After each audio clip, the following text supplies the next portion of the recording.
जय हिंद फ्रेंड्स, मैं अजय कुमार वाराणसी उत्तर प्रदेश से आपके अपने चैनल नव शिक्षण पे स्वागत करता हूँ। ये सचिव महोदय द्वारा पत्र जारी किया गया है। जो भी हमारे शिक्षक साथी अंतर जनपदीय स्थानांतरण चाह रहे हैं तो उस संबंध में आइए हम लोग जो मुख्य डिटेल हैं उसको समझें। तो इसमें देखिए जो मुख्य डिटेल है, पहला पॉइंट है जनपद में नियमित सेवावधि शिक्षिका के लिए 2 वर्ष और शिक्षक के लिए जो पुरुष साथी हैं उनके लिए 5 वर्ष होना अनिवार्य है। सेवा अवधि की गणना कार्यरत जनपद के दिनांक से की जाएगी। तो ये आप ध्यान रखिएगा, जो कार्यरत जनपद है वहां पर आपने कितना वर्ष काम किया है इससे की जाएगी। माननीय न्यायालय के आदेश के अनुपालन की बाध्यता के क्रम में केवल शिक्षिका जिनके द्वारा शादी के पूर्व तथा केवल असाध्य एवं गंभीर रोग से पीड़ित शिक्षक शिक्षिका स्वयं अथवा पति पत्नी एवं अविवाहित पुत्र और पुत्री जिनके द्वारा पूर्व में स्थानांतरण का लाभ लिया गया है ही दूसरी बार स्थानांतरण के लिए अर्ह होंगे। तो ये क्लियर कर लीजिएगा कि यही लोग, अगर एक बार आपने ट्रांसफर ले लिया है तो दूसरी बार के लिए ये कंडीशन रखी गई है। थर्ड पॉइंट है माननीय उच्च न्यायालय में योजित विशेष अपील जो भी अजय कुमार बनाम राज्य है की बाध्यता के दृष्टिगत शिक्षक शिक्षिका को अंतर जनपदीय स्थानांतरण के लिए एक से अधिक बार आवेदन किया जा सकेगा, परंतु केवल आवेदन स्थानांतरण का अधिकार नहीं माना जाएगा। फोर्थ है जनपद में स्वीकृत पद के सापेक्ष दिनांक 30 अप्रैल 2023 तक कार्यरत शिक्षकों की संख्या के 10% की अधिकतम सीमा तक अंतर जनपदीय स्थानांतरण किए जाएंगे। तो यहाँ पर एक बाउंडेशन 10% का लगा लिया गया है।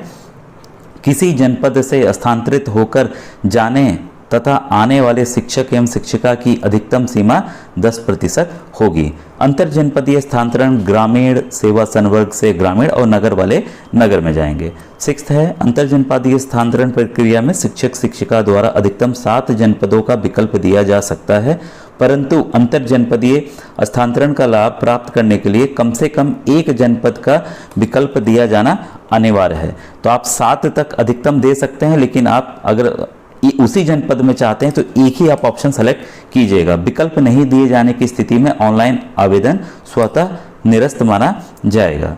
7th पॉइंट है चिकित्सा स्वास्थ्य एवं परिवार कल्याण विभाग ये आदेश संख्या के तहत परिशिष्ट च में वर्णित शिक्षक शिक्षिका स्वयं एवं पति पत्नी व अविवाहित पुत्र के ग्रसित होने की लाभदेय होगा। तो उसमें जो लिस्ट बनी होगी, जो बीमारियों की लिस्ट है वो इन पे सभी पे अगर किसी पे भी है, किसी सदस्य को है तो उस पर ये आप उसको लगा सकते हैं। फिर है असाध्य एवं गंभीर रोग में एम्स, जो एम्स है आपका और आपका संजय गांधी आयुर्विज्ञान संस्थान लखनऊ है, SGPGI सिफई है, KGMU है, किंग जॉर्ज मेडिकल कॉलेज है एवं समान सरकारी घोषित चिकित्सा विश्वविद्यालय संस्थान होगा। मतलब CMO से भी आपको अपने जनपद के कराना होगा, आप मेडिकल बिहाफ पे अगर अप्लाई कर रहे हैं।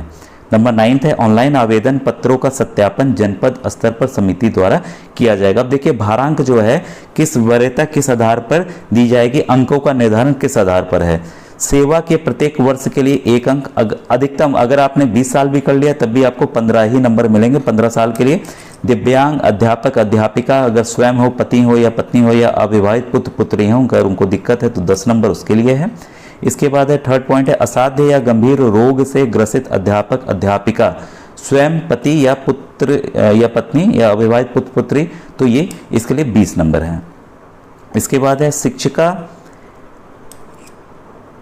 शिक्षक शिक्षिका जिनके पति या पत्नी सरकारी सेवा में हैं, भारत सरकार, भारत थल सेना, भारतीय वायुसेना, भारतीय नौसेना और जो भी अर्धसैनिक बल हैं अगर इसमें कार्यरत हैं, उत्तर प्रदेश बेसिक में भी, तब उसके लिए 10 नंबर हैं। एकल अभिभावक हैं, ठीक है, पालन कर रहे हैं अकेले, अगर आप शिक्षक या शिक्षिका हैं उसके लिए 10 नंबर हैं। महिला अध्यापिका हैं तो उसके लिए आपको 10 नंबर हैं। राष्ट्रीय पुरस्कार अगर अध्यापक अध्यापिका हैं तो 5 नंबर हैं। राज्य पुरस्कार अगर आपको मिला तो उसके लिए 3 नंबर हैं, ठीक है। इसके बाद है नंबर 11 पॉइंट शिक्षक एवं शिक्षिका के अंग समान होने पर नियुक्ति तिथि में वरिष्ठतम तथा नियुक्ति तिथि में समानता होने पर अधिक आयु वाले शिक्षक शिक्षिका को अंतर जनपदीय स्थानांतरण का लाभ दिया जाएगा। अगर टाई हो गया किसी वजह से तो ये इसका आधार होगा। नंबर 12 है अंतर जनपदीय स्थानांतरण की कार्रवाई निम्न समय सारणी के अनुरूप की जाएगी। देखिए अभी मैंने साइट खोल के देखी थी, अभी तो जस्ट नहीं चल रही, अभी मैं फिर आपको साइट दिखाऊंगा, ठीक है। तो ये होगा आपका 9 से 14 जून के मध्य रात्रि तक, और यहाँ पे हमारे जो बेसिक शिक्षा अधिकारी हैं सत्यापन उनका 10 तारीख से ही आरंभ हो जाएगा, 18 तारीख तक चलेगा। और राष्ट्रीय सूचना केंद्र जो है द्वारा स्थानांतरण की जो कार्रवाई है 19 से 22 जून की जाएगी। तो ये पूरी प्रक्रिया दोस्तों ऑनलाइन होगी, ठीक है। और शिक्षक शिक्षिका के स्थानांतरण के पश्चात कार्यमुक्त किया जाना 27 जून से होगा।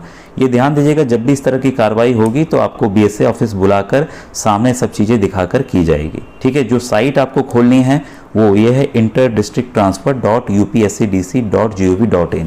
अभी भी यह कार्य नहीं कर रही है, काफ़ी हमारे शिक्षक साथी परेशान हैं। फिर 5th पॉइंट है, अंतर जनपदीय स्थानांतरण प्रक्रिया में ऑनलाइन आवेदन में अधिकतम 7 जनपदों का विकल्प दिया जाएगा।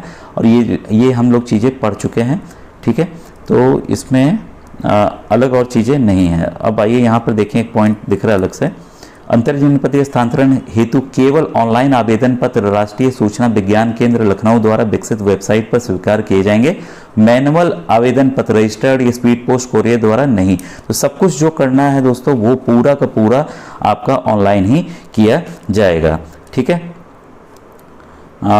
फिर ये देखिए, सभी चीज़ें आपको पूर्ण करके ही सबमिट करनी है। और 20वां पॉइंट इंपॉर्टेंट है, आवेदन के समय आवेदक द्वारा अपना पूर्ण विवरण ऑनलाइन आवेदन पत्र में भरा जाएगा तथा फोटो एवं हस्ताक्षर निर्दिष्ट स्थान पर कर अपलोड किया जाएगा। तो आप फॉर्म निकाल लेंगे और उसको वापस से अपलोड कर देंगे। आवेदन पत्र में आवेदक द्वारा भरे गए मोबाइल नंबर पर SMS के माध्यम से 1 टाइम पासवर्ड भेजा जाएगा, जिसे वेबसाइट पर निर्दिष्ट स्थान पर भर के आवेदन पत्र का प्रिंट आउट अध्यापकों द्वारा लेते हुए आवेदन पत्र सुरक्षित रख लिया जाएगा, ताकि ये ना हो कि भाई हमने ये भरा था, आपके पास प्रूफ रहेगा कि हमने यही चीज़ें भरी थी।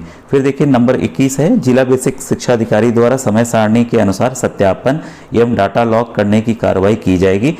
आपको बीएसए ऑफिस बुलाकर आपके सामने डाटा लॉक किया जाएगा कि आप इस जनपद जाना चाह रहे हैं। सत्यापन की कार्रवाई मानव संपदा पोर्टल पर उपलब्ध डाटा के अनुसार ही की जाएगी, परंतु ऐसे शिक्षक शिक्षिका जिनके द्वारा वेतन निर्धारण के लिए देय अंक क्रम संख्या 2, 3, 4, 5, 7, 8 में अनिवार्य लाभ को प्राप्त किया जा रहा है कि अभिलेखों के सत्यापन की कार्रवाई भी प्रत्येक दशा में समय सारणी के अनुसार किया जाना अनिवार्य है। सत्यापन की कार्रवाई समानांतर रूप से आवेदन पत्र किए जाने के दिनांक के साथ साथ किया जाएगा। तो आपने माली दिखा दिया, CMO से आपने हस्ताक्षर कराया कि नहीं कराया, तो सब चीज़ों की अभिलेखों की पुष्टि होगी। इसके बाद ही आपका सत्यापन करने के बाद कार्रवाई आगे बढ़ेगी। शिक्षक एवं शिक्षिका द्वारा उपलब्ध कराए गए अभिलेखों के सत्यापन में अभिलेखी फर्जी कूट रचित पाए जाने पर संबंधित अध्यापक के खिलाफ विरुद्ध निम्नानुसार विधिक कार्रवाई की जाएगी।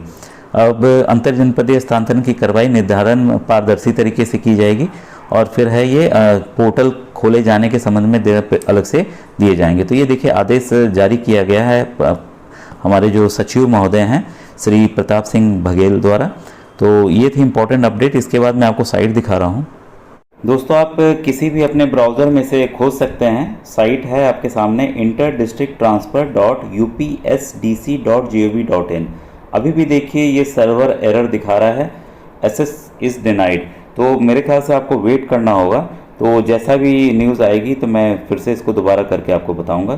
थैंक यू दोस्तों, थैंक यू।